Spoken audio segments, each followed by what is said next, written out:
Hey guys, The-Batcave here with another X-Wing video.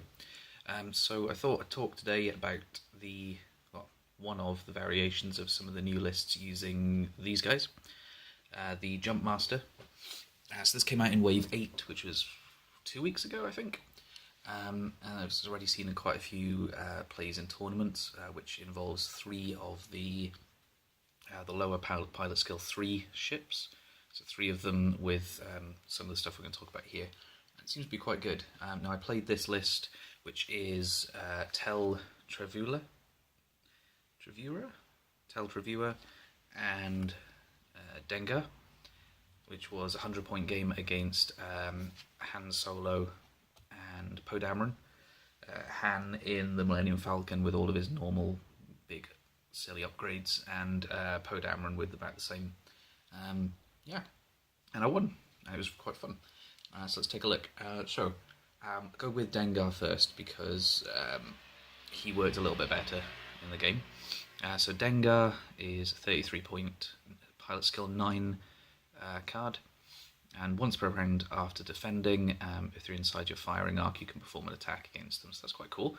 It's a nice way to get some damage out and maybe stop your opponent shooting at him.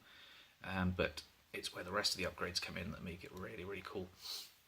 Let's see, where should we start? We'll go with the Proton Rock Torpedo. So you get a Proton Torpedo for 4 points. So it needs a target lock, you spend it, normal torpedo, 4 dice, and you may change one of your eye results to a crit. So it's quite cool, and then you give it extra munitions, so you have 2 of them. It's cheaper than buying 2 proton torpedoes. Then we have a agromech. So when attacking, after you spend a focus token, you may acquire a target lock, so that's quite helpful.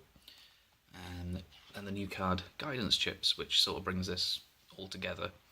So once per round, when you use one of your torpedoes or missiles, secondary weapons, you may change 1 die result to that, or if your primary weapon skill is higher, to a crit. So the first thing I did was give Dengar the Punishing 1 ship upgrade. So that gives him, increases primary weapon stat by 1. So there we go. That's 12 points for that upgrade, but it means that when you use Guidance Chips, you get crit out of it. And then I was trying to think of what would work with these 4 cards to make it really good, make it almost guaranteed that I'm going to get the Proton Torpedo off and I'm going to cause damage with it. So first thing was, I don't have the card for it yet, so this is a proxy. So Deadeye, you can use Focus basically instead of a target lock, so that's really, really good. And then just give me Focus, Recon Specialist. So it works really, really well, and it's really brutal in my opinion. So Dengar he moves into range 3, spends an action, and performs a focus action, gives him 2 focus tokens. You then use 1 focus token to fire your Proton Torpedo, which gives you target lock. There you go. So you've got the Proton Torpedo going off, you've now got a target lock and a point of focus on your ship. Guidance Chips and the Proton Torpedo effect. So you change one of your results to a crit, you change your eye result to a crit, and then you spend your focus or your target lock to re-roll the blanks and change your other eye results to crit to hits. So I was averaging pretty much every time I rolled, I was getting 4 hits with at least 2 crits, and it was just ploughing through ships. Now I know they've only got 2, but that was enough. So we have, and even without the Proton Torpedo, so once he's spent them, he's still a brutal ship. 360 arc with the ability to fire back, and at 3 attack, it makes him really good. So against Han Solo, he blew up Han, and then he went over to try and take out Poe, and got shot. but that's fine because he did what he wanted to do. He came in and he got rid of the Falcon, and that left then the other ship, which was also helping out. So pretty much the same build for Tel Tresvura. There we go. The only difference is he can't take the punishing 1 tile, so he's got 1 less attack. But the first time he'd be destroyed, we discard all damage and deal 4 face down damage cards to this card. So that was really helpful. I got dealt a crit on him, which stopped me from performing, I think it was performing certain types of actions. No, it wasn't. It was that every damage card he was taking from then on was a face-up damage. Blew up, got rid of it, it's fine. I was looking at a few builds for Tel. I was thinking of giving him a hull upgrade because then he'd come back on 2 hull, but it doesn't make much of a difference in my opinion. So I gave him, the original list I wrote, I gave him Gunk to try and give him more defense ability. I gave him Veteran Instincts as well, but I don't think that worked very well, so I'm just going to be copying pretty much exactly what was on Dengar over to Tel. So the same guidance chips, astromech, recon specialist, extra munitions, proton torpedoes, and I think then that leaves room then for each one of them to take 1 inertial dampeners each. And the inertial dampener, it gives you stress, yes, but it's just really nice to just make a ship either fly just into range of you, or just into range 3, so you're going to get more out of firing torpedoes at them, or it just means that maybe something will move outside of, you'll move out of their arc when they move, thinking you're going to move in front of them. But so far it's been helpful, and people don't really expect you to do a 0 maneuver. And there's plenty of greens on the dial for you to just move, get the green move, lose your stress, and come back straight in with your combo with double focus. So yeah, it's been quite a fun list to run. So I tried out a little bit of a different list after that then, so they decided it was a little bit too efficient at taking ships out, so I swapped Tal out, and I shoved Emon Azamine instead into the list. I think we both, me and my opponent, agreed that we were going to go to 103 points because he wanted to try it something extra, so did I. So it was this. So Dengar built identically to how he is. The difference was in how Emon was set up.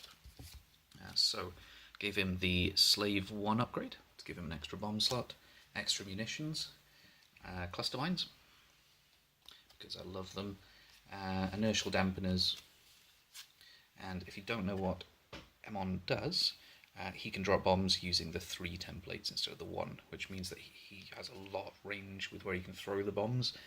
And I thought, well, what can I do with him that I haven't done before with Wave 8 coming out? Add a tractor beam. So I've given him a tractor beam. Now, so the tractor beam's the new one of the new cannons in Wave 8. It's got 3 range. You roll 3 attack dice, and if you hit you get to put 1 tractor beam token on your opponent's ship. So it reduces their agility by 1 for each tractor beam on them. Doesn't make any difference in this case, almost, because he's just slinging out 1 tractor beam token. The important thing is you can make them then do a barrel roll or a boost action. So I was just having fun targeting something at range 3 after I dropped bomb for my action, and then just throwing them either into the cluster mines or into an asteroid that was around. And I took out, what was I playing against? 2 B-Wings. So it was the 10 num, and I think it was a generic named pilot. So it was 2 B-Wings and 100 points, and I flew 10 num into 3 asteroids and into a cluster mine with my tractor beaming him into them. So I think it means your opponent has to fly a little bit better, because the movement on Slave 1, you can pretty much cluster up a section of the field by just ramming cluster mines down. You've got 2 sets of them, and then if you can place them quite well between some asteroids, it gives you sort of a zone of control for then Dengar to come in and shoot. So yeah, it was excellent. It was very fun. I'm really enjoying the lists, both of the lists actually, because I love using the fire spray, and now I really love using the punishing 1 ships. There's a little bit of repaints actually that I can show you, because there's been a few more since last time. So mainly the red on this ship. So I started with a nice dry brush of some dark grey across all of the back section and underneath. I'll take it off. There we go. Okay, yeah. So the whole underneath got a dark grey dry brush, and it just mashed into all of the detail, and then sort of lighter greys and eventually some white detailing over the top in dry brush. And then the engines were just done with some sort of varying shades of blue, going from dark to light towards the centre to give it some like it's glowing. There you go. And then this was one of the Games Workshop Citadel red, like a dark red paint. So that was done in 2 layers with a purple ink wash over it. And then everything was picked up using, I think it's called like Bloodfire Red or something. It's another Citadel paint for the panelling. And I just went in with some black, picked out the cockpit, and painted on the Black Sun logo on the wing. That was, yeah. With Dengar, I think I might just sort of keep to his colour scheme on the card. Where is his card?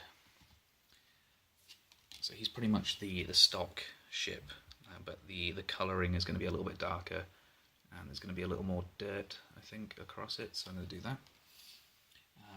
I'm tempted to get a third one, because now I have sort of Dengar's ship and this generic ship. I do want to paint up ship for Tel, and you notice on Tel's ship, as I think, it's a different shape. It looks as if that cannon is further out than it is on this ship, so I might well be able to convert something from that, but it still looks cool, and there's sort of an extra little cannon down the front there. It's a little bit disappointed they can't take a cannon, but I think that would just ruin it, because they already have everything. So yeah, if you like the video, as usual, like it, subscribe down there. If there's any other cards you can think of that might improve the build, so I know I was debating whether not extra munitions, whether guidance chips or munitions fail-safe, whether one was better than the other, but you're going to get more, I feel, out of the guidance chips. Yeah, so comment, like, whatever you like. There's a subscribe button down there. It's really important to click that, and maybe like the video. But thanks for watching, guys. I'll see you soon.